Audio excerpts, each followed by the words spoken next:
ఓం అరుణాచలేశ్వరాయ నమః. ఇప్పటికే మీకు అర్థమైపోయి ఉంటుందండి, మేము అరుణాచలంకి స్టార్ట్ అయిపోయాము. కడపలో వచ్చేసి వెంకటాద్రి టైమింగ్ 4:30 అండి.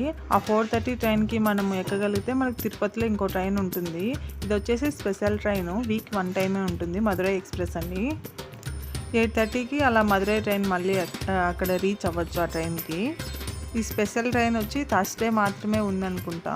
మేము థర్స్డే స్టార్ట్ అయిపోయాము. ఇక్కడ మేము వచ్చేసి కూపే బుక్ చేసుకున్నామండి. ఇది వచ్చేసి మనకి ఒక రూమ్ లాగే ఉంటుంది, first class ticket. Early morning 4:30 అంటే మా పిల్లలు డిస్టర్బ్ చేస్తారు అందరినీ అక్కడ అరుచుకుంటా.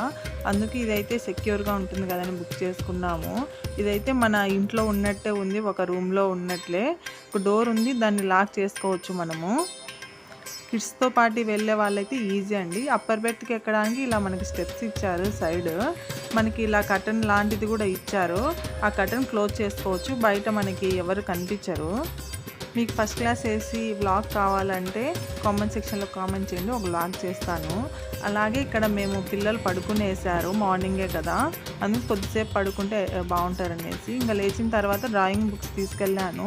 కలరింగ్ వేసుకుంటున్నారు. ఇది కూడా జర్నీలో పిల్లలు ఉండే వాళ్ళు కొంచెం చూసుకోండి, ఇలాంటివి తీసుకెళ్తే మనల్ని డిస్టర్బ్ చేయకుండా ఉంటారు, వాళ్ళ వర్క్ వాళ్ళు చేసుకుంటూ ఉంటారు. మనకి ఆ రూమ్లోనే సపరేట్ డస్ట్బిన్ లాంటిది కూడా ఇచ్చారు. ఇది వచ్చేసి ఇంకో కూపే అండి. మేము ఉండే దాంట్లో 4 బెడ్స్ ఉన్నాయి, ఇది వచ్చేసి 2 బెడ్సే ఉన్నాయి ఇందులో కూడా. ఇది వచ్చేసి 2 బెడ్స్ చూడండి, పైన కింద ఇచ్చారు. సపరేట్గా ఒక మిర్రర్ కూడా ఉంది ఈ రూమ్లో అయితే, పెద్ద మిర్రర్. చూడండి పిల్లలు చాలా బాగా ఎంజాయ్ చేస్తున్నారు. అదే మామూలు ఏసీలో అయితేసి పిల్లలు ఇలా అరుస్తుంటే డిస్టర్బెన్స్ అని ఏదో ఒకటి అంటుంటారు పక్కన ఉండే వాళ్ళు. ఇలాంటిది ఉంటే చాలా హ్యాపీగా వెళ్ళిపోవచ్చు ఎంత లాంగ్ జర్నీ అయినా. ఇంకా వచ్చేసి మా కూపేకి మేము వచ్చేసాము. డోర్ తీయండి అని అడుగుతున్నారు పిల్లలు వాళ్ళ డాడీని. ఇంకా మేము తిరుపతికి వెళ్ళిపోయామండి వెంకటాద్రిలో. అక్కడ నుంచి మాకు మధురై ఎక్స్ప్రెస్ అని ఇంకో ట్రైన్ ఉంటుంది. అది ఎక్కేస్తే మనము డైరెక్ట్ అరుణాచలంకి అయితే వెళ్ళిపోవచ్చు. ట్రైన్ కోసం వెయిట్ చేస్తున్నాము. ఇంకా బోర్ కొడుతుంది అనేసి తిరుపతిలో అలా బయటకు వచ్చేసి కొద్దిసేపు ఆ టీ తాగేసి మళ్ళీ స్టేషన్కి వచ్చాము. ఇంకా ట్రైన్ వచ్చేసింది. ట్రైన్ ఎక్కేసి ఇంకా మేము వెళ్ళిపోతుంటే మధ్యలో కాట్పాడి దగ్గర చాలాసేపు ఆపారు, అక్కడ దిగాము. మళ్ళీ ఇంకా డైరెక్ట్ అరుణాచలంకి అయితే వెళ్ళిపోయామండి. ఇక్కడ కొంచెం ఆటో వాళ్ళ దగ్గర చూసి మాట్లాడండి, ఎంత పడితే అంత మనకి ఛార్జ్ చేస్తారు ఆటో ఛార్జ్ అయితే. మా రూమ్ వచ్చేసి రైల్వే స్టేషన్కి చాలా దగ్గర, బట్ 200 అడిగారు. వాళ్ళు అస్సలు తగ్గడమే లేదండి ఎంత మాట్లాడినా. ఇంకా కాదులనేసి ఇచ్చేసి వచ్చేసాము, అలసిపోయి ఉన్నాం కదా. రూమ్ బుక్ చేసుకున్నాం నాన్ ఏసీ, చాలా బాగుంది. మీకు కావాలంటే కామెంట్ సెక్షన్ కామెంట్ అడగండి, అడ్రస్ చెప్తాను. ఇక దర్శనానికి అయితే వచ్చేసాము. ఇక్కడ దీపం పెట్టేసి దర్శనానికి వెళ్దామనేసి ఫస్ట్ దీపం పెడుతున్నామండి. అలాగే మా పిల్లలతో కూడా పెట్టించాను, ఎలాగో వచ్చేసాం కదా. అండ్ మెయిన్ మర్చిపోయాను, ఇవి వచ్చేసి 365 దీపాలండి. ఆటోమేటిక్గా దాంట్లో ప్రతి ఒక్కటి మనకి ప్రమిద, ఘీ ప్లస్ అగ్గిపెట్టె కూడా ఇచ్చారు. ఇంకేం ప్రాబ్లం లేదు, జర్నీలకందు మనకి చాలా యూజ్ఫుల్ అవుతుంది. ఇంకా అలాంటివి తీసుకొని దీపం అయితే పెట్టించేసాము పిల్లలతో. అలాగే మా చిన్నమ్మాయితో కూడా పెట్టించేసానండి. ఇక్కడ వచ్చేసి మేము కృష్ణదేవరాయలు కట్టించిన ఆ గుడి ఎంట్రన్స్ నుంచి స్టార్ట్ అయిపోయాము. ఇక్కడ నుంచి వెళ్తే మనకి 50 రూపీస్ ఛార్జ్ చేస్తారండి. ఈ గుడి చూడండి ఎంత పెద్దగా ఉందో, అసలు మన వాటిలోనే నెంబర్ 2 అంట ఇలాంటి టెంపుల్. ఇంకా నంది చూడండి సైడ్ తల పెట్టుకొని ఉంది, అది ఎందుకో మరి తెలీదు, ప్రతి చోట అలాగే ఉన్నాయి. ఇంకా ఇది వచ్చేసి మనకి దాని దగ్గర సర్కిల్ లాంటిది ఒకటి వేశారండి. ఆ సర్కిల్లో మనం నిలబడి చూస్తే మనకి చుట్టూ ఉండే గోపురాలు 9 గోపురాలు కనిపిస్తాయి. వెళ్తే మీరు అబ్జర్వ్ చేయండి. ఇక్కడ వచ్చేసి పాతాళ లింగం, ఇక్కడ కూర్చొని మనం తపస్సు చేస్తే మనకి శివుడు వచ్చేసి దక్షిణామూర్తి రూపంలో మనకి దర్శనం ఇస్తాడంట. ఇక్కడ మనకి ఒక చెట్టు కనిపిస్తుంది కదండి, ఆ చెట్టు దగ్గర మునీశ్వరులు తపస్సు చేస్తుంటారంట. అంటే ఏదో ఒక బర్డ్ కానీ పక్షి రూపంలో మనకు కనిపిస్తే ఆ మునీశ్వరుడు మనకు కనిపించినట్లంట.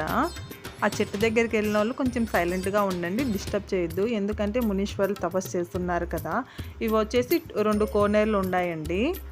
ఇంకా దర్శనం అయిపోయింది, ప్రసాదాలు తీసుకొని బయటకు వచ్చేసాము. కొంచెం హెడేక్గా ఉంటే పిల్లలకి పాలు, మేము టీ తాగాము. ఇంకా మా అత్తయ్యని పిల్లల్ని వచ్చేసి రూమ్లో డ్రాప్ చేసి మేము గిరి ప్రదక్షిణకి అయితే స్టార్ట్ అయిపోయాము. గిరి ప్రదక్షిణ నుంచి స్టార్ట్ అయిపోయేటప్పుడు అయితే మనం రాజగోపురం దగ్గర టెంకాయ కొట్టాలండి ఫస్ట్. అక్కడ కొట్టిన తర్వాత మనకి ఆ టెంకాయ కొట్టిన ప్లేస్ నుంచి కొంచెం ముందుకు వస్తే మనకి లెఫ్ట్ సైడ్కి వెళ్తే అక్కడ నుంచి స్టార్ట్ అవుతుందండి గిరి ప్రదక్షిణ. మనకి యారో మార్క్స్ వేసి పెడుతుంటారు దారిలో, అది చూసి మనం వెళ్ళిపోవచ్చు. ఫస్ట్ టైం అయినా ఏం ప్రాబ్లం లేదు. మేము ఇది సెకండ్ టైం అరుణాచలంకి వెళ్ళడము. ఫస్ట్ టైం వచ్చేసి మేము ఆటోలో వెళ్ళాము, మాకు వచ్చేసి 500 రూపీస్ ఛార్జ్ చేశారు. ఇది సెకండ్ టైం వెళ్ళడము. కానీ మనకి అక్కడ కొంచెము లాంగ్వేజ్ ప్రాబ్లం అయితే ఉండొచ్చండి. మన తెలుగు వాళ్ళకైతే కొంచెం చూసుకొని వెళ్ళండి, మనకి ఆ లాంగ్వేజ్ అయితే రాదు కదా, మనం అది చూసుకొని వెళ్ళిపోవచ్చు. మేము నైట్ టైం నడిచాము కాబట్టి ఇక్కడ గుళ్ళన్నీ క్లోజ్ చేశారు. మాకు నడిచి కాళ్ళు నొప్పుడు పడుతుంటే ఇలాంటి మిషన్ దారిలో ఉన్నాయండి, పెట్టించుకున్నాము. 7 మినిట్స్కి వచ్చేసి 50 రూపీస్ ఛార్జ్ చేశారు. కొంచెం బెటరే అనిపించింది. ఇంకోటి మెయిన్, మేము వెళ్ళేటప్పుడు వర్షం అయితే పడుతూనే ఉంది అసలు, అది కూడా మాకు కొంచెం బెటర్ అనిపించింది, రోడ్డు మీద ఉన్న రాళ్ళందు కుచ్చుకోకుండా. ఇంకొకటి మెయిన్ వచ్చేసి కొంచెం వాష్రూమ్స్ కూడా ఉండవండి, కొంచెం లాంగ్లో ఉంటాయి, అది కూడా చూసుకోండి. అలాగే రోడ్లో వైట్ కలర్స్ వేసి ఉంటారు కదండి సైడ్, దాని మీద నడవండి, కొంచెం బాగానే ఉంటుంది, పెయిన్ ఉండదు. నైట్ దర్శనం అయిపోయిందండి, ఇంకా రూమ్కి వచ్చేసి పడుకున్నాము. ఇంకా మార్నింగ్ లేవగానే మాకు పావని ఎక్స్ప్రెస్ ట్రైన్ ఉంది, ఆ ట్రైన్ కోసం వచ్చేసి స్టేషన్కి వచ్చేసాము, దానికోసం వెయిట్ చేస్తున్నాము. ఫుడ్ కూడా మాకు ఈ రూమ్ పక్కనే కూడా ఫుడ్ కూడా అవైలబుల్ ఉంది, వాళ్ళు చేసి ఇస్తారండి మనకి. ఇట్లా పార్సల్ వచ్చేసి 20 రూపీస్, బెటర్ అనిపించింది. పార్సల్స్ వస్తే తెచ్చుకున్నాము, ఇంకా ట్రైన్లో తింటున్నాం మేము. మర్చిపోయానండి, రూమ్ రెంట్ వచ్చి మాకు 1500, నాన్ ఏసీ, గీజర్ ఉంది, వెస్ట్రన్ టాయిలెట్.